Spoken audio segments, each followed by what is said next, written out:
in the wake of his crushing re-election victory in Florida, Governor Ron DeSantis seemed to have it all. His battle against wokeness had drawn him national attention. Donors and activists were abuzz about his potential, and polling showed him running competitively with former President Donald Trump for the 2024 Republican presidential nomination. Now fast forward just a few months, and things start to look a bit different for DeSantis. Ron DeSantis' donors and allies question if he's ready for 2024, read a recent NBC News headline. The piece included these lines: a number of the Florida governor's donors and allies are worried his recent stumbles suggest he may not be ready for a brutal fight against Donald Trump.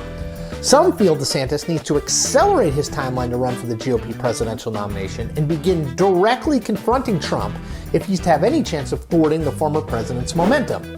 Others believe DeSantis should sidestep Trump altogether and wait until 2028 to run. And then there's this from conservative pundit Matt Lewis writing in the Daily Beast. What's the problem? Like pornography, you know it when you see it. His body language betrays him. He doesn't look comfortable in his skin. His laugh seems creepy. These criticisms may seem superficial, but just ask Kamala Harris how politically damaging such perceptions can be. And there's this from a recent New York Times profile of DeSantis on the campaign trail in Iowa. His preference for policy over personality can make him seem awkward and arrogant, or otherwise astonishing in person, depending on the voter and the success or failure of his one-on-one exchanges. Not great, Bob. Not great. Look.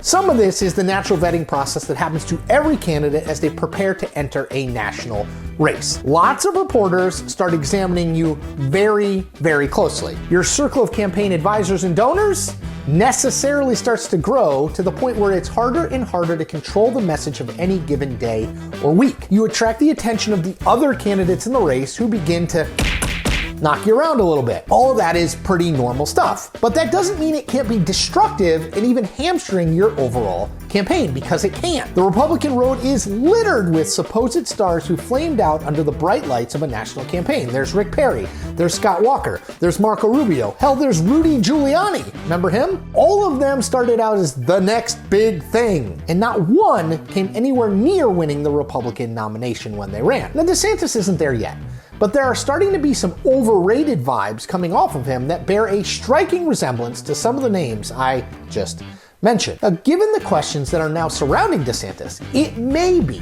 emphasis on may be, worth him re-examining his decision to stay out of the race until the Florida legislative session ends later this spring. Now, at the start of the year, that move seemed to be smart. DeSantis was unquestionably the momentum candidate in the Republican race, with polls showing him running close to Trump and donors and activists falling all over themselves to get him to run. Teasing such a bid, even while putting the pieces in place to be ready to hit the ground running with one in mid-May, only stoked that excitement, not to mention adding to DeSantis' allure. Look, playing hard to get works in politics and in life. But circumstances have clearly changed now for DeSantis. Staying out of the race has done a few things to him, none of them good. Number one, it's allowed Trump to seed the Republican ground with attacks on DeSantis, from his usual nickname game, Meatball Ron, Ron DeSanctimonious, etc., to questions over the governor's past support for cutting Medicare and Social Security. That has slowed DeSantis' polling momentum considerably. Two, the second guessers in DeSantis' ever-widening group of advisors has A, grown, and B, become more vocal. Now, this is one of the challenges of a presidential race that doesn't usually happen in a statewide contest. You add all sorts of smart people to help you on the policy and politics and money fronts,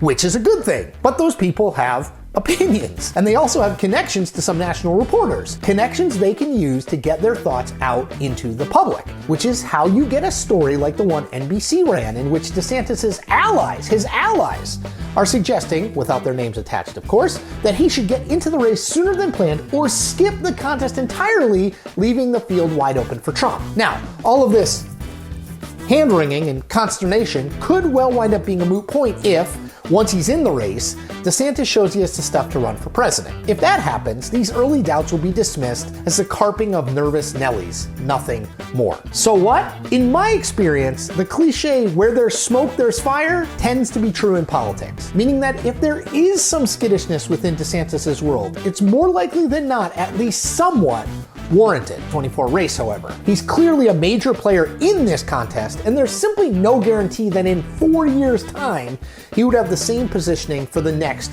primary fight. Ignoring these early warning signs, though, would be a mistake. Little problems often grow into big problems if not addressed, and addressed quickly.